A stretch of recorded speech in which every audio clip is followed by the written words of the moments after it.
Oh, does this, it has names. Okay. I'm on audio on one, on video on the other, so they could pull up the video. I'm actually also here on video as well. Did they find it? Are you only seeing your picture? I ain't seeing you. I'm actually up here twice. If they look, they'll see one with video, because I was having a difficult time with the audio and the video, so they're separate. Okay. Okay, but I just want to ask a quick question. I'm sure they'll find it at some point. You're there. See you now. Okay. The question I want to ask is, before I get to my section, and there was some concern with the acting individual that is representing the taxi commission as it relates to the legality that the board had actually had a quorum when the decision was made to replace the previous individual. I want to make sure that we're collecting testimony from someone that is legitimately there. And I want to know if the board had gotten that resolved. Because if I recall correctly, if you have 9 members on the board and you currently have 5 with some terms expired and they're still serving, was a quorum in place when the decision was made to replace the previous individual? Because I don't want to be in a situation where we're taking testimony and that part is still up in the air, because I do recall the previous director had taken this to court with some back and forth. So I just need some legal clarity on that to verify if that was cleaned up and we're collecting proper testimony. Thank you very much, Mr. Chair. Thank you. So what I'll do, Senator Alma Francis Heiliger, I'll call legal counsel. Once again, this is Senator Alma Francis Heiliger. The question I wanted to find out had to do with the legality of the switching of the director and the now acting director. There was a concern based on how the law is written as it relates to a quorum having to be in place in order to replace a particular position. I know that there were also some lawsuits flying around, and I'm asking not only legal counsel, but I'm not sure if the acting director might be aware. Has that situation been resolved? Because we know that if there are 9 members and there are currently only 5, that would have mean that all 5 would have had to been to the meeting in order to replace the previous director. Or is it a situation where, what are they basing it on? Because I need to know if that's resolved.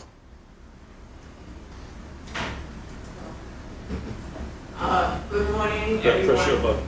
push your button. Good morning, everyone. Senator Francis Heiliger, I really can't answer that question for you because I don't know the facts or the circumstances at the meeting for the taxi cab commission. So until I know what does the law require? What does the law require as it relates to board members, and how much do they need in order to have a quorum? Okay, just give me 1 minute and I get back to you regarding the quorum, because that I can answer. Okay, and also to the acting director, is she aware that if that situation was resolved as it relates to the decision, whether a quorum was actually met when this decision was made? Can you repeat this question for me, Senator Heiliger? When the decision was made to replace the previous director, the only people that have authority to do that is the board. And in order for the board to do that, they would have had to have a quorum. A majority of the members would have had to been at that meeting and casted a vote to replace the previous director, where you are now the acting director. There was a dispute between the previous director, and I think even some of the senators had written letters questioning the legality of the switch out. And I'm trying to figure out, has that been resolved? Because if a board did not make a quorum and a decision was made, there's still a question as to the legality of the representation as to who's before this body. And I just want to make sure we're collecting testimony from a legal perspective. Thank you. What was your question, Senator? The question. Are you aware, has this issue been resolved? Are you aware, did the board have a quorum when the decision was made to change the previous director to you? I'm not aware, Senator. I'm not privy to that information. Senator, we'll await legal counsel to come back, and then we'll delve in some more Okay, behind thank the you so scenes. much. Ms. Smith, before I move on. Mr. Chair, Senator Francis Heiliger, pursuant to Title III, Section 274, the commission is established with 9 members. That's pursuant to 274B. Pursuant to 274D, for quorum, there must be 5 members present. There you have it. Well, thank you for that. And that is where part of my concern lies, because we cannot, as a body, keep having issues like this, and we don't know if it's really being resolved. As you know, based on previous testimony we just heard, and this has nothing to do with her position, I think she's doing a pretty good job, but they said currently the board only has 5 members out of the 9. So that would mean that all 5 members would have had to have been present in order to make this transition legal. And I need to get some kind of clarity if this was done, because as lawmakers, we have to make sure that these things are being done correctly, because we can't be bypassing the law, and this is what causes concerns later on. So thank you very much for at least putting that on the record. If anyone from the Taxi Commission was able to show up, maybe they could answer the question and put this to bed. So Senator Francis Heiliger, what I could do is make that inquiry directly to the board chair, Ms. Watley, and get a formal response for all of us, so we could know what we're working with. Thank you. All right. Ms.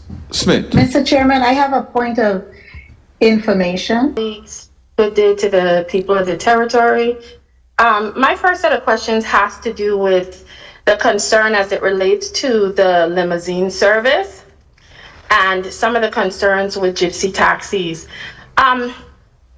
Do you have any solutions as to how this could be resolved? Because we talk about it a lot, but we don't talk about potential solutions. What are your thoughts about that?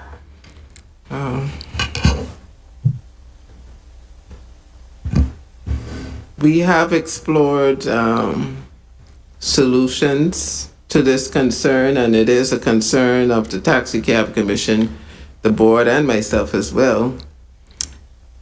One thing for sure, we do recognize the need for augmented enforcement at the commission, and one solution is to begin the hiring, the onboarding of additional enforcement staff, making enforcement leadership the priority, and then trickling down to strong enforcement staffing.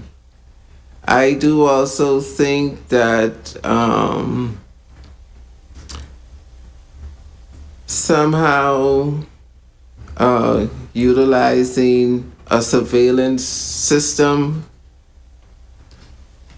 within those highly targeted areas would be a great deterrent tool to discourage any illegal taxi operations. I think that public awareness and education, allowing users to become educated on what represents a legal and authorized operator is crucial and critical.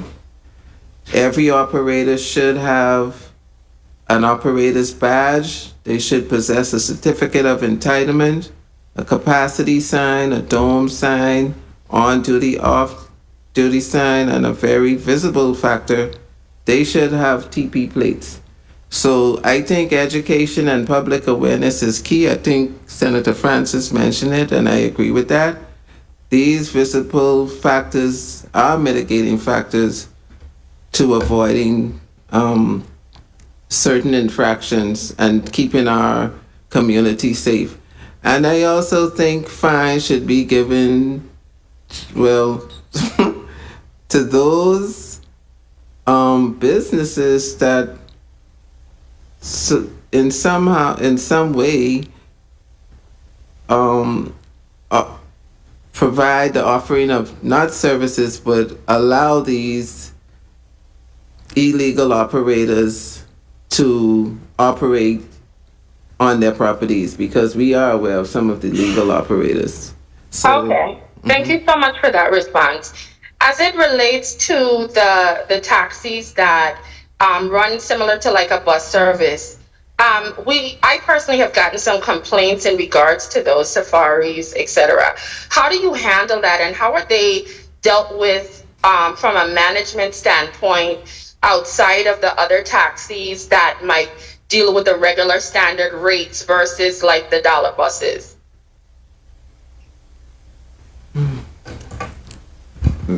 That's a great question, and I haven't visited the rates relative to safaris in handling the rates, but in terms of where they're allowed to stop and how they're allowed to retrieve passengers, that is a concern. Having to stop on the sidewalks or abruptly during high traffic times. That is a concern, but the question still is, how are we going to regulate that? And how do we see them at high peak areas, particularly when our tourist districts and the shipping zone, the hotels and the airports are priority areas? But I would add that safaris are required, all operators are required to stop for passengers, and based on our policies, a safari is able to stop for any potential passenger that waves at a bus stop. So you cannot refuse a passenger, if that answers your question in part or full. Thank you so much for that response. I wanted to ask another question. One of the things that was a push during the 35th legislature was to potentially move taxi limousines back under the taxi cab commission. From what you have witnessed, do you think that this is something that needs to be done? Or there was also a push to potentially move the taxi cab commission back under, put it under DLCA, Department of Licensing and Consumer Affairs. What are your thoughts in regards to that?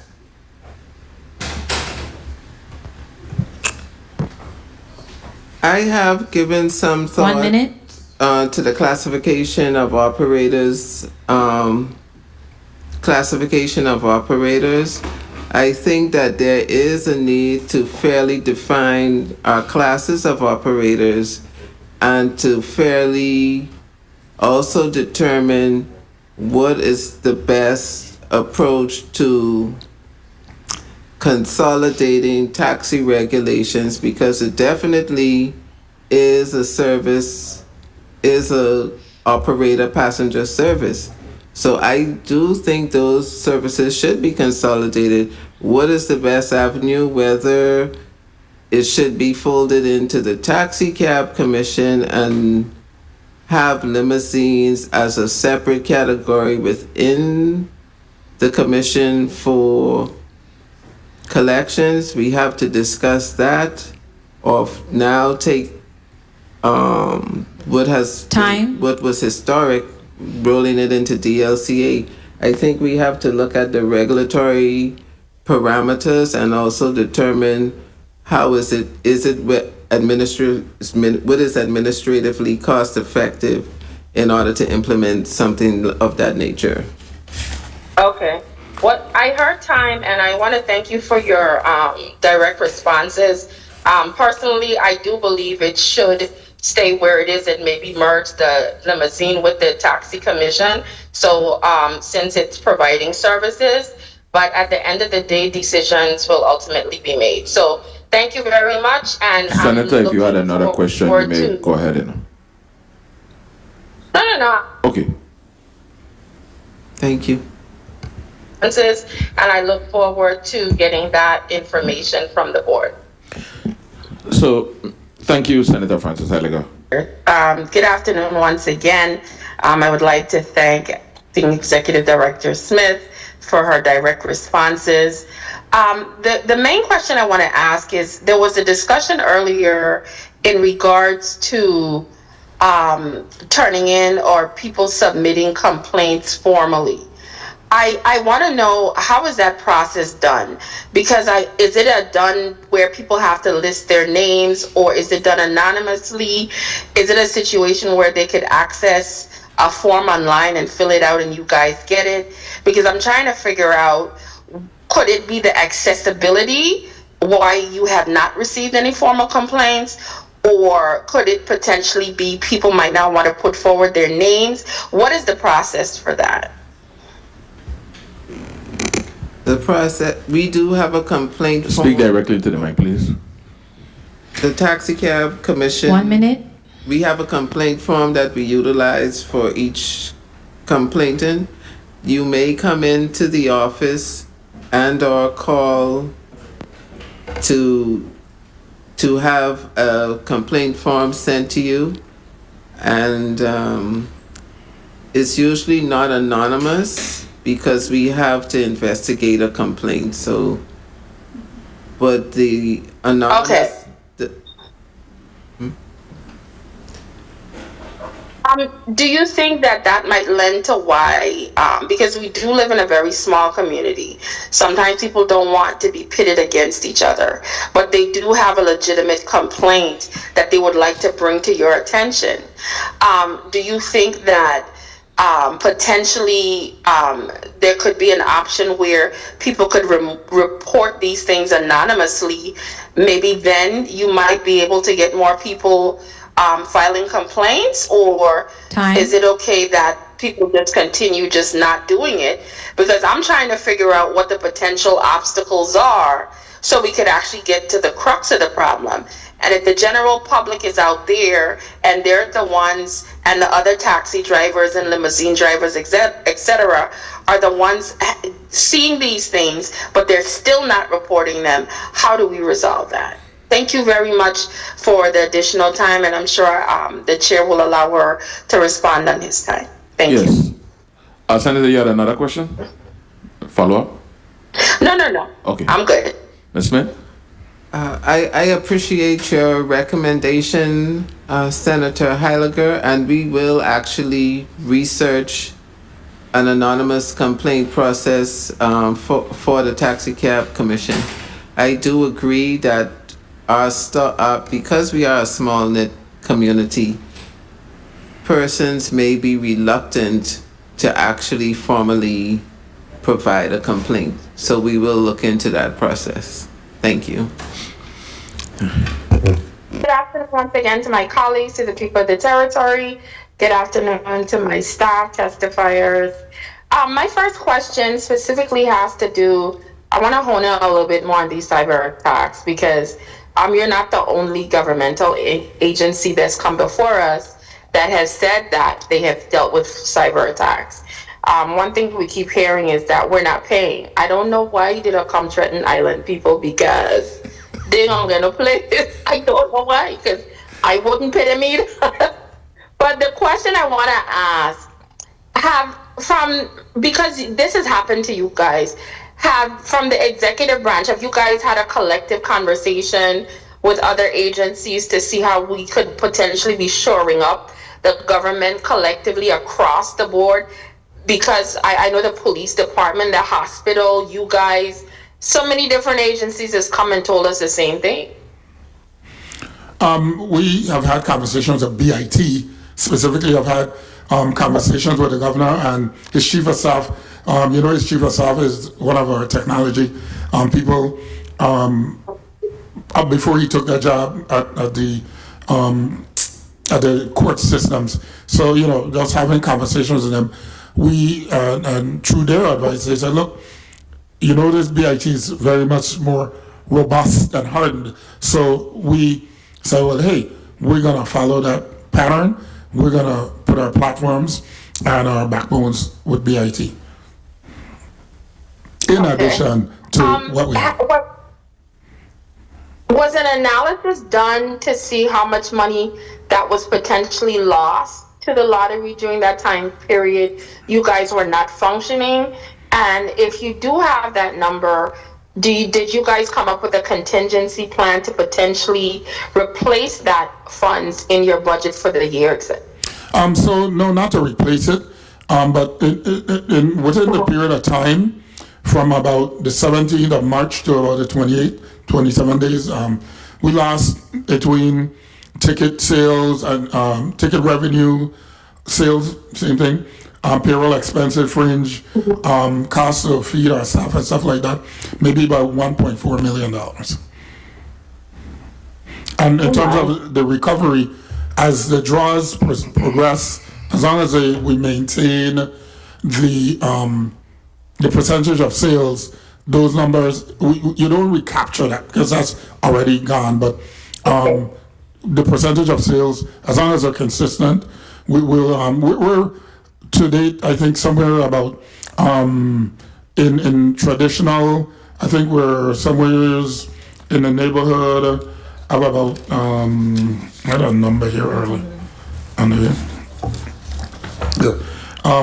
traditional sales, we've lost about 43% over the fiscal year of what we were budgeted to make.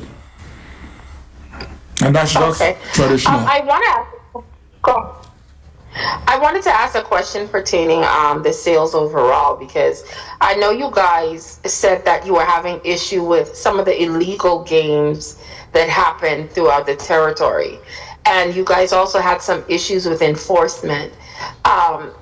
What is the status of that, and have any of your new efforts that you are putting out helped decrease some of these illegal games that you saw going around that you came and directly said was having a negative impact on the VI lottery? I guess I can answer that several ways, but with the amendments that were passed back in December, we're waiting to do some training with the AG's office from the enforcement perspective, and actually educating our enforcement team on what that law speaks to in terms of forfeiture. How do you go after those actors? From the other games perspective, we added new games through CLS, Caribbean Lottery, that would counter some of the Quinella, the Trifecta, and all those games. But we have a appetite in our community, because those games that are equal to theirs, they don't have to pay a tax on that. But our earnings from that, you can earn more by playing our games. Puerto Rico Lottery, we've seen a decrease in the sales of those in our community. Oh, okay. Well, I'm happy to hear there's a little bit more of a balance in regards to that. From what you're seeing trend-wise, with the other lotteries that bring in funds, also with our local VI lottery, what do you think we can do to potentially maximize or even bring in more funds into this lottery that could help it reach a higher peak? So the thing is this: we live in a community that the numbers are static. So adding new games, all it really does, it moves the money around, because you're not gonna generate any greater level of revenue. If we open a new entertainment center like we did at Lucky Street, we're gonna open the one at the racetrack. People follow and they chase grand prize money. So you'll look and you'll see in different reporting where dealer number, well, not dealer, in dealer number, Avery, who got the rum chop from the corner, got 10 machine, he gonna make $100. Fonseca, who got a bar and restaurant down the street from Avery got 20 machines, he gonna make X. Then Alma comes along and opens an entertainment center. So they're gonna take all the money from both of them. So that's how people follow and chase these games. I could deal with that. Even with the gambling person, I tried to play the slots once. I lost $1 and I was done with it. Everybody's different. But I want to thank you for answering the questions for me. I really appreciate the direct responses. I will continue to listen as my colleagues question. Thank you very much, Mr. Chair. Thank you.